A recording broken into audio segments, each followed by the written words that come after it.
കൊല്ലത്ത് കുടിവെള്ളം ശേഖരിക്കാൻ പോകുന്നതിനിടയിൽ വള്ളം മറിഞ്ഞു മരിച്ച പുത്തൻതുരുത്ത് സ്വദേശി സന്ധ്യ സെബാസ്റ്റ്യന്റെ സംസ്കാരം അല്പസമയത്തിനകം മുക്കോട് ക്രിസ്ത്യൻ ദേവാലയത്തിലാണ് സംസ്കാര ചടങ്ങുകൾ.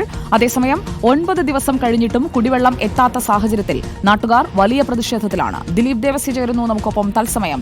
ദിലീപ് ദേവസ്യ, കഴിഞ്ഞ ദിവസം തുരുത്തിന്റെ ദുരിതം എത്രയാണെന്ന് നമ്മൾ അവിടെ പോയി കണ്ടറിഞ്ഞതാണ്. ഇപ്പോൾ സിന്ധുവിന്റെ സംസ്കാര ചടങ്ങുകൾക്കായി അതിനുപോലും വള്ളത്തിൽ വെള്ളം എത്തിക്കേണ്ട സാഹചര്യമായിരുന്നു അവിടെ. സംസ്കാര ചടങ്ങുകൾ തുടങ്ങിയോ ദിലീപ്?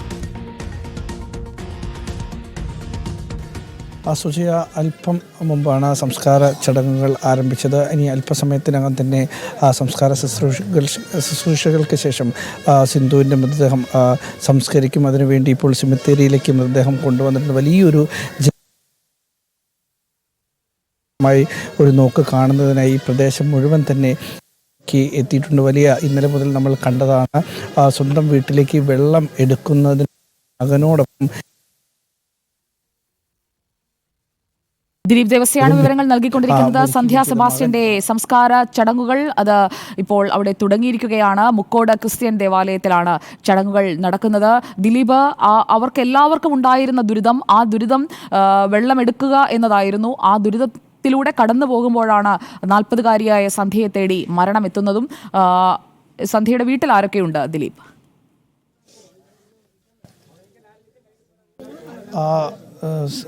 സുജയ, 2 മക്കളും ഭർത്താവുമാണുള്ളത്. ഭർത്താവിന് സുഖമില്ലാത്ത ഒരു വ്യക്തിയാണ്. ഇന്നലെ ഭർത്താവ് കായംകുളത്ത് പോയതായിരുന്നു. ഈ സമയത്തായിരുന്നു അപകടം സംഭവിച്ചത്.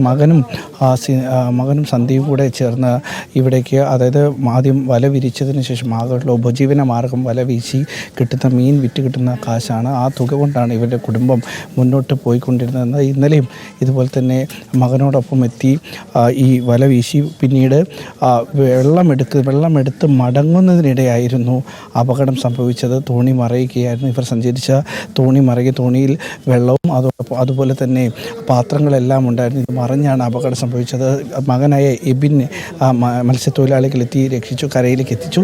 പിന്നീടാണ് സന്ധ്യയെ മത്സ്യത്തൊഴിലാളികൾ തന്നെ രക്ഷിച്ച് ആശുപത്രിയിൽ എത്തിക്കുമ്പോഴേക്കും മരിച്ചുപോയത്. കഴിഞ്ഞ ദിവസം ഇവിടെ 9 ദിവസങ്ങളിലായി ഇവിടെ വെള്ളം ലഭിക്കുന്നില്ല എന്നുള്ള പരാതികളാണ് ഈ പ്രദേശത്ത് നിൽക്കുന്നത്. 9 തുരുത്തുകളിലായി 600 കുടുംബങ്ങളാണ് ഇത്തരത്തിൽ ഈ കുടിവെള്ളം കിട്ടാതെ നിൽക്കുന്നത്. ശാസ്താംകോട്ട പൈപ്പിലെ വെള്ളം, പൈപ്പ് പൊട്ടിയതിനെ തുടർന്ന് വെള്ളം കിട്ടാതായി 9 ദിവസം പിന്നിട്ടു. ഈ സമയത്തെല്ലാം തന്നെ കുടിവെള്ളത്തിന് കോർപ്പറേഷൻ ഈ 600 വീടുകളിലേക്ക് 15,000 ലിറ്റർ വെള്ളമായിരുന്നു നൽകിയത്. അങ്ങനെ കുടുംബമെല്ലാം, ഈ പ്രദേശത്തെ എല്ലാ കുടുംബങ്ങളും വലിയ കഷ്ടതയിലായിരുന്നു. അങ്ങനെ ഇന്നലെ രാവിലെ പള്ളി കഴിഞ്ഞ് വീട്ടിലേക്കുള്ള ആവശ്യത്തിന് വെള്ളമെടുക്കാൻ പോകുന്നതിനിടയിലാണ് ഈ ദാരുണമായ അപകടം സംഭവിച്ചത്. ഇപ്പോൾ സന്ധ്യയെ ഒരു നോക്ക് കാണുന്നതിന് വേണ്ടി വലിയൊരു ജനാവലിയാണ് ഇവിടേക്ക് എത്തിയിരിക്കുന്നത്. ഈ പ്രദേശത്തുള്ള ആളുകൾക്കൊക്കെ തന്നെ ഈ സമാനമായ അവസ്ഥയാണുള്ളത് സുജയ. അതായത് ഒരു തുള്ളി വെള്ളത്തിന് വേണ്ടിയിട്ട് തോണി തുഴഞ്ഞ് പോകേണ്ട അവസ്ഥയാണുള്ളത്.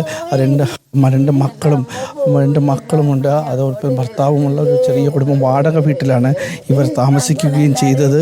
അങ്ങനെ കുടുംബവുമായി താമസിക്കുന്നതിനിടയിലാണ് ഈ ഒരു അപകടം. വാടക വീട്ടിൽ ഇന്ന് സ്ഥലത്തെത്തിയ NK പ്രേമചന്ദ്രൻ MP പറഞ്ഞത് ഇവർക്കൊരു വീട് വയ്ക്കാനുള്ള എല്ലാ സഹായവും ചെയ്തു തന്നിട്ടുണ്ട്. പക്ഷേ അത് വെള്ളം കിട്ടുന്ന ഒരു സ്ഥലത്ത് തന്നെ ആയിരിക്കണമെന്ന് നാട്ടുകാരും ആവശ്യപ്പെട്ടിട്ടുണ്ട്. അങ്ങനെ ഈ പ്രദേശത്ത് തന്നെ വെള്ളം കിട്ടുന്ന ഒരു സ്ഥലത്ത് ഇവർക്ക് വീട് വെച്ച് നൽകാമെന്ന് NK സ്ഥലം MP അറിയിക്കുകയും ചെയ്തിട്ടുണ്ട്. അങ്ങനെ ഈ പ്രദേശത്തുകാർക്ക് വെള്ളം വേണ്ട, അവരിന്നും പറഞ്ഞത് വെള്ളമാണ് ആവശ്യം. അങ്ങനെ ഇന്ന് 2 ദിവസത്തിനകം തന്നെ വെള്ളം ഇവിടെ എത്തിക്കാനുള്ള നടപടികൾ ചെയ്യാമെന്നായിരുന്നു ഇന്നലെ വാട്ടർ അതോറിറ്റിയുടെ സൂപ്രണ്ട് എഞ്ചിനീയർ അറിയിച്ചത്.